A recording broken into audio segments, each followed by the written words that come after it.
Saudara, 6 dari 7 terpidana kasus pembunuhan Vina dan Eki menjalani sidang perdana peninjauan kembali di Pengadilan Negeri Kota Cirebon hari ini.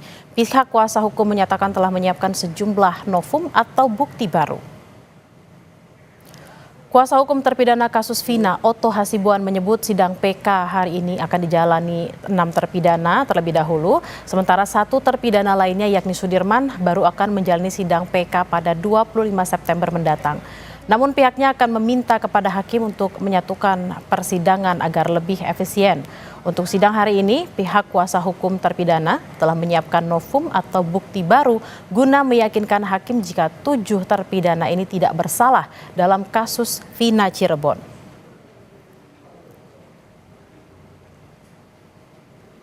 Ya, jadi hari ini kita akan bersidang pertama untuk PK daripada PK-nya tujuh terpidana.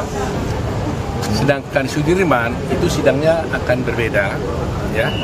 Itu tanggal 25 dia dapat panggilan.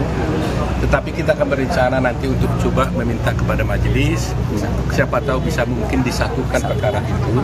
Karena apa? Karena saksi, ahli, barang bukti ada yang bersamaan, walaupun ada sedikit yang berbeda, tapi akan lebih efisien apabila disatukan. Memori PPH kita ini poinnya itu banyak sekali, tapi yang utama adalah ada beberapa novum, ya.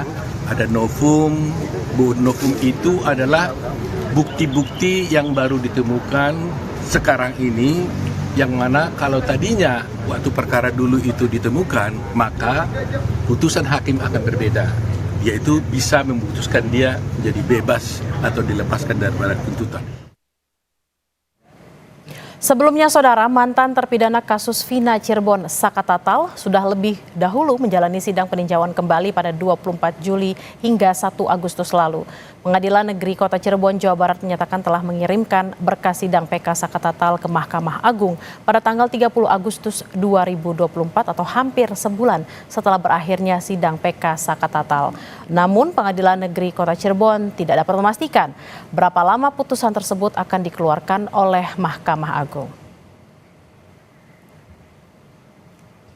Titik PK garis miring 2024 garis miring Pengadilan Negeri Cirebon Junto nomor 16 garis miring Pitsus Anak garis miring 2016 garis miring Pengadilan Negeri Cirebon atas nama Saka Tatal secara elektronik melalui SIP ke Mahkamah Agung RI pada tanggal 30 Agustus pada hari Jumat tanggal 30 Agustus 2024. Kasus pembunuhan Vina dan Eki, saudara, terjadi pada 27 Agustus 2016 silam di Cirebon, Jawa Barat. 8 tahun berlalu, kasus ini kembali jadi pembicaraan publik usai film bergenre horor dengan judul Vina Sebelum 7 Hari tayang di bioskop. Dukungan untuk mengungkap secara tuntas kasus pembunuhan Vina terus bergulir karena menyisakan sejumlah kejanggalan, mulai dari penghapusan 2 nama DPO, penangkapan Peggy Setiawan yang dinilai menyalahi prosedur, hingga kesaksian palsu dari sejumlah saksi. Dalam kasus ini, 7 terpidana telah divonis penjara seumur hidup, sedangkan Saka Tatal sudah bebas dari bui usai divonis 8 tahun penjara. Untuk informasi selengkapnya kita akan tanyakan langsung kepada jurnalis Kompas TV Muhammad Syahri Romdon di Cirebon, Jawa Barat. Arai, apa saja novum atau bukti baru yang disampaikan para terpidana dan bagaimana ceritanya Sudirman akhirnya mengajukan PK? Ya, baik Bella di studio dan selamat siang saudara. Memang hari ini adalah pelaksanaan dan keputusan oleh Pengadilan Negeri Kota Cirebon untuk 6 terpidana. Tadi sekitar pukul 9 pagi datang ke sebelum satu bus lapas yang membawa melaksanakan PK.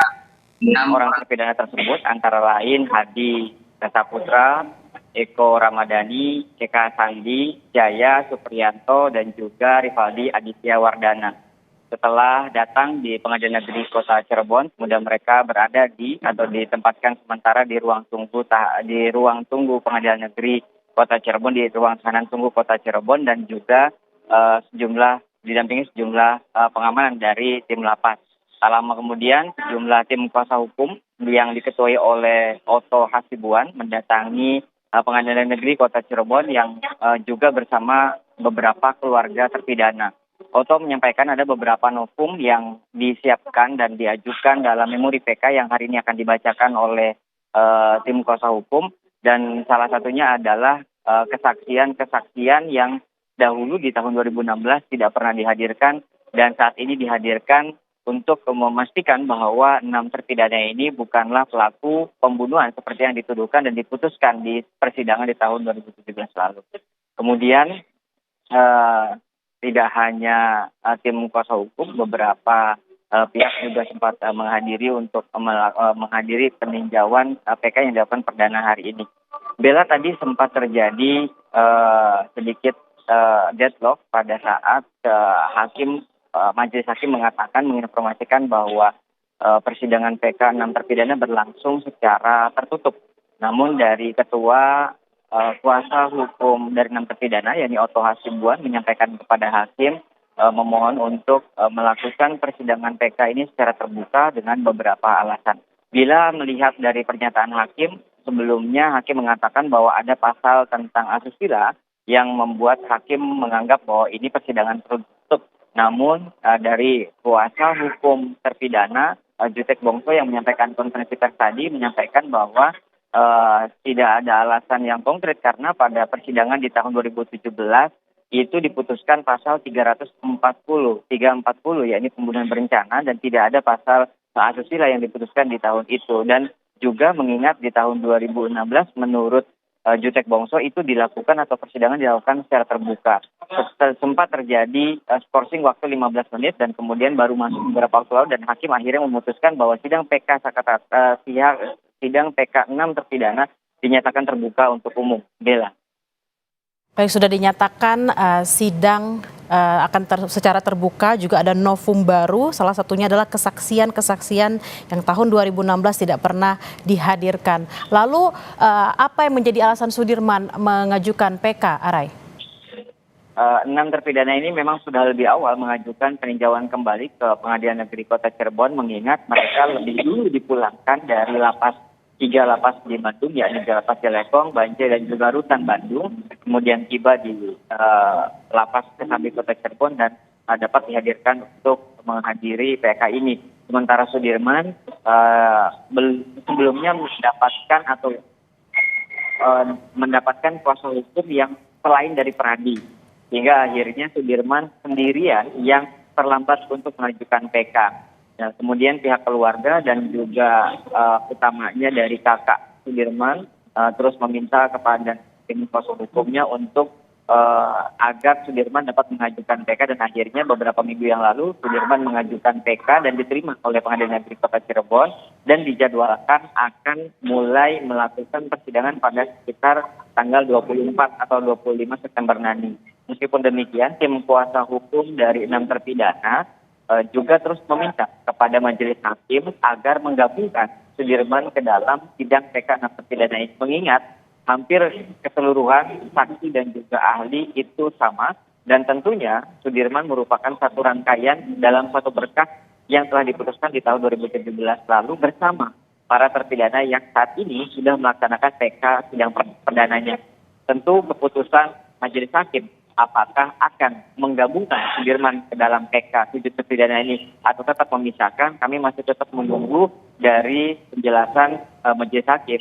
Mengingat saat ini sudah berlangsung proses persidangan peninjauan kembali yang dimulai pukul 10 WIB tadi. Bella. Kita akan terus nantikan sidang peninjauan kembali dari 7 terpidana kasus pembunuhan Vina dan Eki di Cirebon. Terima kasih Muhammad Syahri Rongdon dari Cirebon, Jawa Barat.